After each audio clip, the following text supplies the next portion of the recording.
Alright, hello guys and welcome to MX5 World Sim Series 2025 season Invitational League round 13, and today we are driving around Silverstone National layout. This was a very interesting round. The qualifying was very interesting. We started on dry conditions, but straight away the rain started falling down, so it was pretty much just one-shot qualifying after all. And I managed to get a good decent bank lap down, so I'm starting from 4th position, and now as you can see we start to race in wet conditions. Green lights and away we go. And yeah, pretty decent start, as it is 40 minutes race. Start wasn't maybe that important, especially in these conditions. Everything is possible. The most important thing is just to survive and learn where the grip is and what is a wet condition driving lines. But as we are going through the maggots, I actually gained a position here already, so I managed to get my car inside there. And I'm now holding the 2nd position. In front of me now, Melvin Tuin. And let's see, so he's moving. I don't know, maybe quite sure was he trying to break the toe, but I wasn't worried about that. I was just trying to hold my line and just focus. You can see there are like big puddles on track, and when you are hitting those, it's very easy to get what is called aquaplaning, where you are almost like losing control when it almost feels like you are driving on ice. And you can actually see from my wheel cam that driving around this track in these conditions requires a lot of effort with the steering wheel. Anyway, it seems like I'm making another move. So I'm now having inside line as we are coming again through the maggots, so very short track. And yeah, I managed to make a move, so all of a sudden I'm holding the lead. And let's see if I can actually keep it, if I can maintain this position. And yeah, one important thing, or one interesting thing, was that when we started the race, my race engineer told that the rain is not going to last too long, so I wasn't quite sure. It's a 40 minutes race, so if the rain starts falling or stops falling down now, I think it would be beneficial to go to the pits and change the dry tires, but we'll see. So I had already set those wheel or tire settings correctly, so if I'm going to the pits I will get dry tires. But anyway, we are going now to the Abbey too wide, so I'm being challenged for my lead. We're going side by side with Mitchell Costers, and yeah, I was able to hold on to my position there. Now I'm actually, it's not very optimal line to take. You can see there's a big puddle inside, but I was able to keep the car under control. I'm still holding on to my 1st position, and I was actually able to do so for multiple laps. So this is now end of lap 7, and yeah, Melvin Tuin and Mitchell Costers, they kind of fall down a little bit, and Albert Palahi was having a really good pace behind me, so it took a couple laps for him to catch me. And this is where I made a little mistake, went a little wide, lost a little bit control there, so lost momentum, lost the speed. Again, not having the optimal line there, going across the puddle. And lost my lead there.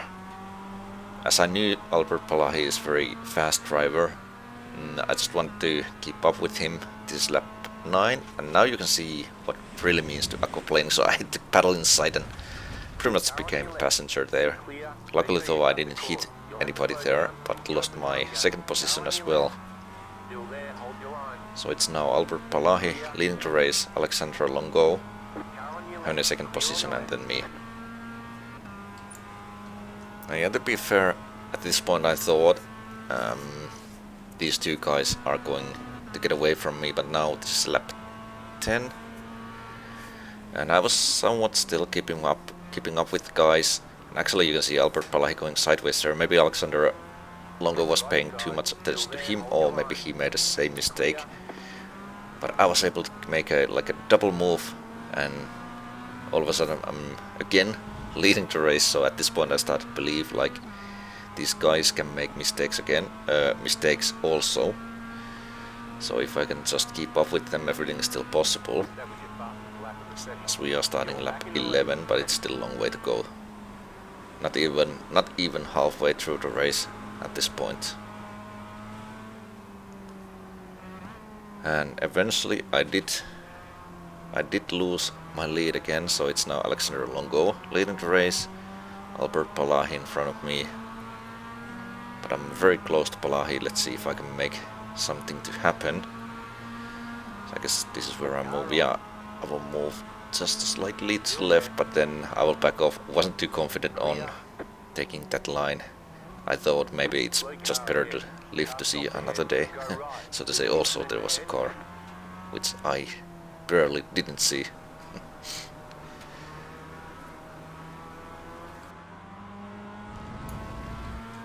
Alright, what do we have here?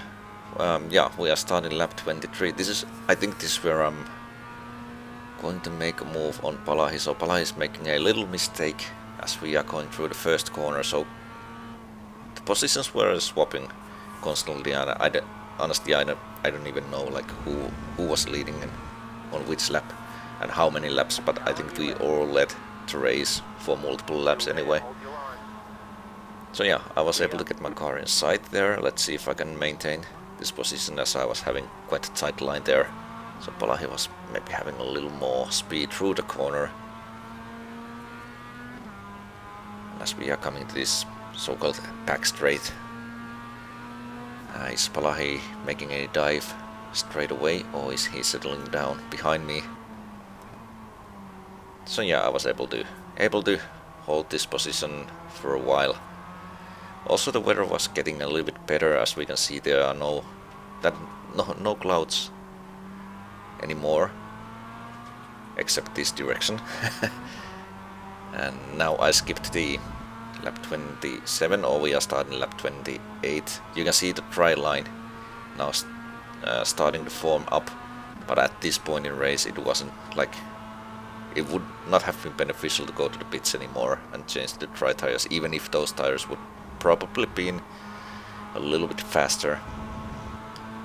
This one I'm actually challenging Alexander Longo for the lead, and Palahi following me.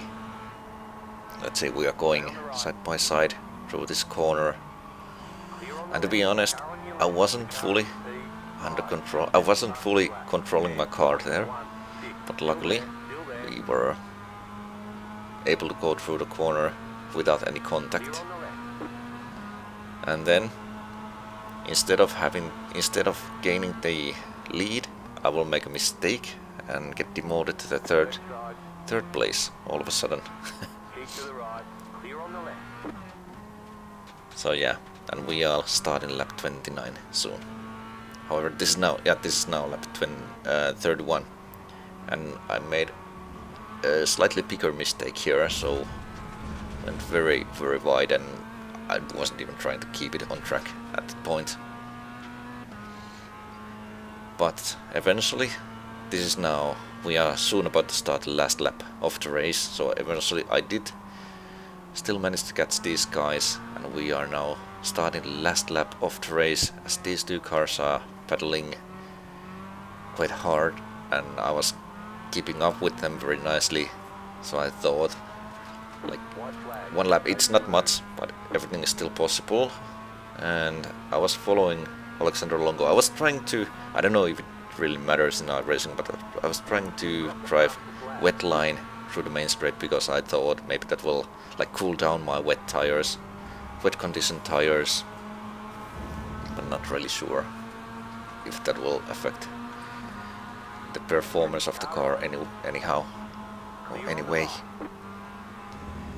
And this is where I'm actually getting my car alongside Palahi a little bit. So as Alexander was having the inside line pushing Palahi a little bit wide, that will open the door for me. And now at this point, as we are reaching the last left-hander, I was trying to like squeeze these guys just a little bit, not giving Palahi, and there's contact inside. And yeah, didn't see that coming. Honestly, I didn't see that coming. But yeah, I'll take it. So I'm now leading the race, last corner of the race.